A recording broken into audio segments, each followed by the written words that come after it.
بسم اللہ الرحمن الرحیم۔ السلام علیکم ورحمۃ اللہ وبرکاتہ۔ الحمد للہ رب العالمین والصلاة والسلام علی رسولہ الکریم وعلی آلہ وصحبہ اجمعین۔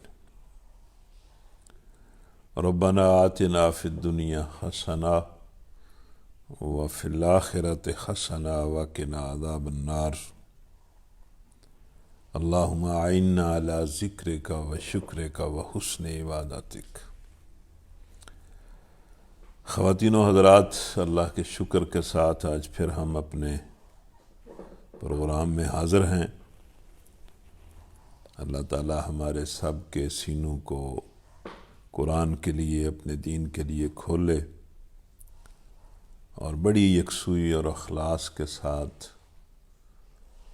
زندگی میں لمحات کے اعتبار سے اور آخری سانس تک، آخری لمحے تک اللہ ہم سب کو اپنی بندگی کی توفیق دے، دنیا میں بھی ہمیں معاف کرے، ہم پر اپنا فضل اور رحم کرے، اور آخرت میں بھی ہمیں معاف کرے اور ہم پر اپنا فضل اور رحم کرے، ہمیں اپنے عذاب سے بچائے اور اپنی رحمت کا نشان جنت نصیب کرے۔ تو آج ہم سورہ مریم پڑھ رہے ہیں، انشاءاللہ آج کے سبق میں اس کو مکمل کریں گے۔ آپ سارے لوگ، ساری بہنیں، بیٹیاں جو جہاں بھی ہے، بڑے شوق کے ساتھ قرآن کی شاگردی میں، قرآن کو سمجھنے کے لیے بڑے شوق کے ساتھ حاضر ہو جائے اور بڑے دھیان اور احترام کا مظاہرہ کرے۔ اعوذ باللہ من الشیطان الرجیم، بسم اللہ الرحمن الرحیم۔ کاف ہا یا عین صاد، ذکر رحمت ربک عبدہ زکریا اذ نادى ربه نداء خفيا قال رب إني وهن العظم مني واشتعل الرأس شيبا ولم أكن بدعائك رب شقيا وَإِنِّي خِفْتُ الْمَوَالِيَ مِنْ وَرَائِي وَكَانَتِ امْرَأَتِي عَاقِرًا فَهَبْ لِي مِنْ لَدُنْكَ وَلِيًّا يَرِثُنِي وَيَرِثُ مِنْ آلِ يَعْقُوبَ وَاجْعَلْهُ رَبِّ رَضِيًّا یا زکریا انا نبشرک بغلام اسمہ یحییٰ لم نجعل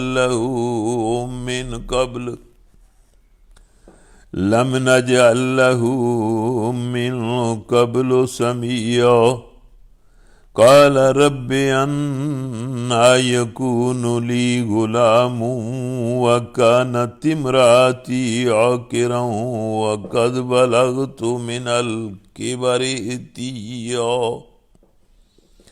قال كذلك قال ربك هو علي هين وقد خلقتك من قبل ولم تك شيئا قال رب اجعل لي آية قال آيتك ألا تكلم الناس 3 ليال سويا